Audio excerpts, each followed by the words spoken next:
오늘 방송에서는 물품대금 추심에 관해 이야기하려 합니다.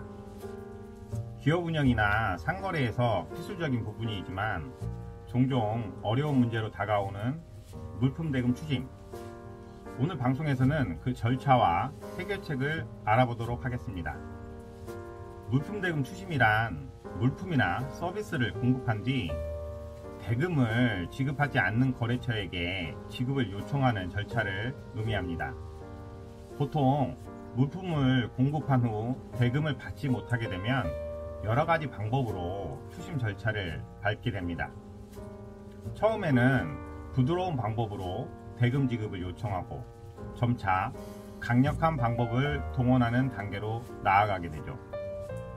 물품대금 추심은 3단계로 나눌 수 있습니다. 1단계, 전화나 이메일로 친절히 요청하기. 첫 번째 단계는 가장 기본적인 단계입니다. 거래처에 연락을 취해 대금 지급을 친절히 요청합니다. 2단계에서는 대개 상대방이 의도치 않게 지불을 미루었거나 실수로 결제하지 않았을 경우가 많기 때문에 대화가 중요한 시점입니다. 2단계, 내용증명 발송. 2단계에서는 상대방에게 내용증명을 보내게 됩니다. 내용증명은 법적인 효력을 갖는 문서로 상대방에게 정확한 지급기한을 명시하고 지급하지 않을 경우 법적 조치를 취할 것이라는 내용을 전달하는 중요한 방법입니다. 이 과정은 상대방에게 법적 압박을 주기 위해 필요합니다. 3단계, 법적 조치. 마지막 단계는 법적 조치입니다. 2단계는 대금 지급이 여전히 이루어지지 않았을 때 취하게 되는 단계로 민사소송을 통해 법원에 문제를 제기할 수 있습니다. 이 경우 법원의 판결을 통해 강제집행 절차가 진행될 수 있으며 이는 상대방에게 큰 부담을 줄 수 있습니다. 물품대금을 추심할 때도 고려해야 하는 사항을 3가지로 말씀드릴 수 있는데요. 1. 계약서와 증빙서류 확보. 물품대금을 추심하려면 우선 계약서와 납품서, 세금계사서 등 관련 증빙서류가 필요합니다. 이 서류들은 추심 과정에서 법적 근거로 사용될 수 있습니다. 2. 친절한 태도 유지.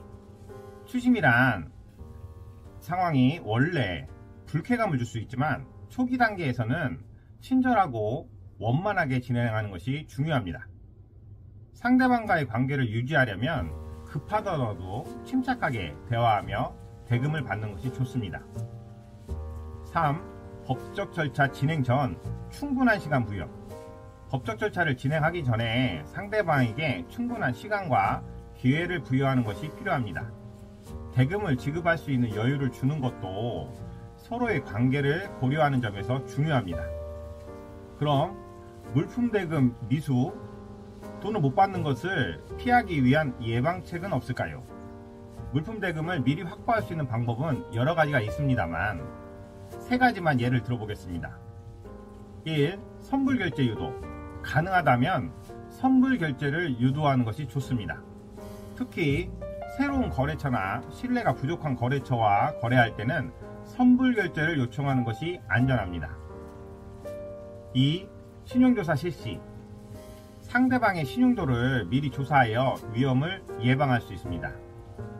이때 주의하실 것은 법인이 아닌 개인의 신용조사는 개인정보보호법 등의 법률에서 엄격하게 제한하고 있으니 거래를 시작할 때 개인정보 활용 동의와 신용조사에 대한 동의를 문서로 받아두어야 신용정보회사에 의뢰할 수 있음도 꼭 주의하셔야 합니다. 3. 계약서 작성. 모든 거래는 명확한 계약서를 작성하는 것이 필수입니다. 계약서에는 결제 기한과 지불 방법을 명확히 기재하여 추후 발생할 수 있는 문제를 예방할 수 있습니다. 오늘 방송에서는 추심에 대해 다양한 방법과 예방책을 알아봤습니다.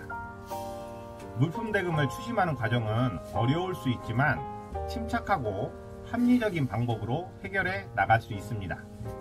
중요한 것은 거래처와의 관계를 지키면서 문제를 해결하는 것입니다.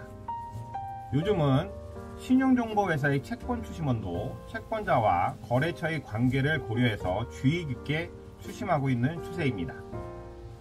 여러분의 돈 걱정을 싹 날려주는 방송, 돈 걱정입니다.